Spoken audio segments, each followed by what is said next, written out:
Hey Grauwelt fans, welcome to the Grauvlog episode number 3. The Grauvlog is a series where I'm documenting my process of writing a novel from beginning to end. In the last episode we talked about making an outline, and in this episode I wanted to talk to you about the first step of actually writing the next Grauwelt novel. And the very first step that I'm going to take, or have already begun to take in writing this, is writing the prologue. I'm a really big fan of having prologues and epilogues. And just a brief explanation, a prologue is something that occurs before the story itself.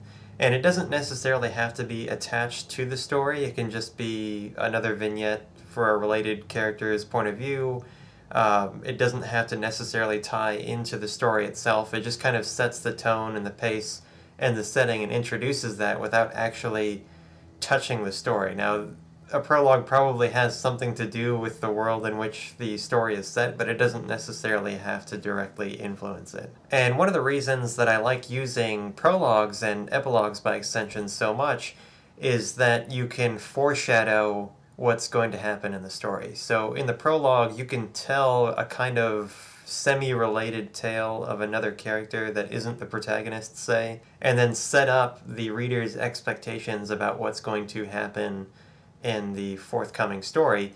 And then with an epilogue, the way I look at it is it's a prologue kind of to the next part of the story, or you can kind of close up something that wasn't directly involved in the story. That to me is a really, really important thing. Foreshadowing is kind of risky business because you're kind of like telling the reader, you're hinting at what's going to happen, but you kind of have to be careful as to not give away too much, or then they'll expect it and it won't be so much of a surprise. So to give you guys a really succinct example of using a prologue to foreshadow, I'm going to link to my work in progress on this prologue for Grauwelt book number 2. I'll include a link in the video itself and down in the description, and you guys will be able to see a really early draft of what I'm going to do for the prologue. If you'll remember from the last video, we used those little index cards to write out our outline. This is my index card for the prologue. As you can see here, it's only 3 lines long, and I'll show you kind of close up what's on it.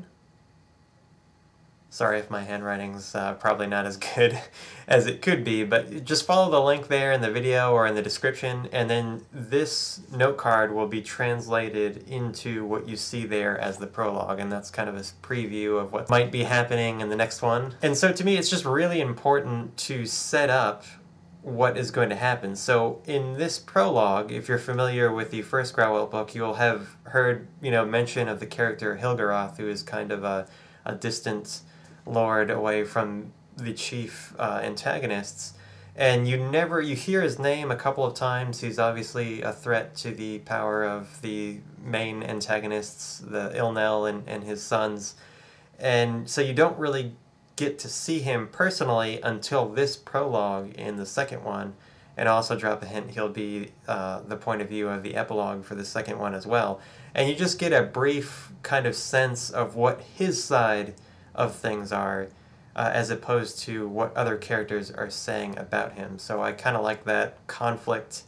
While the second one deals with the Hilgeroth character extensively, because Ulf is on the march to reach him and lay siege to his land, you don't really get a lot of involvement from him directly. It's kind of what you're being told by these other characters, so you don't have a chance to draw your own inferences from his point of view.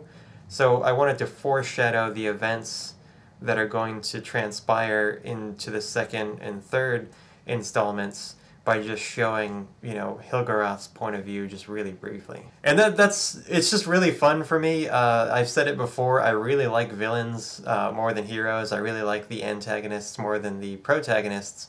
There's something about making a really rotten individual that then we kind of sympathize with and understand, like, yeah, I guess if I was in that situation, I might do the same thing too, given the right circumstances. So I just really have a lot of fun with villains. And if you're familiar with the first Grauwelt, you know that not all the villains are on the same side, and they kind of have at each other a lot, which I have a lot of fun with, so this is going to be really fun. So in closing, I'd like to ask you guys what your favorite use of foreshadowing is. It can be from a book, it can be something that you've written, something you've read, it can be even from a movie or a play. Of course, they always use foreshadowing to kind of prep you for a dramatic event that's going to happen in the future.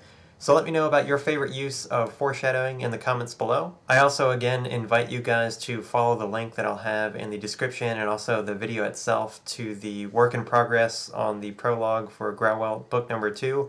I still haven't settled on an official name. I am actually juggling between about 3 or 4 right now, but I'm sure that'll be forthcoming. Rate and share this video if you liked it, and don't forget to subscribe to the Grauwelt channel. I'll talk to you guys next time. Bye.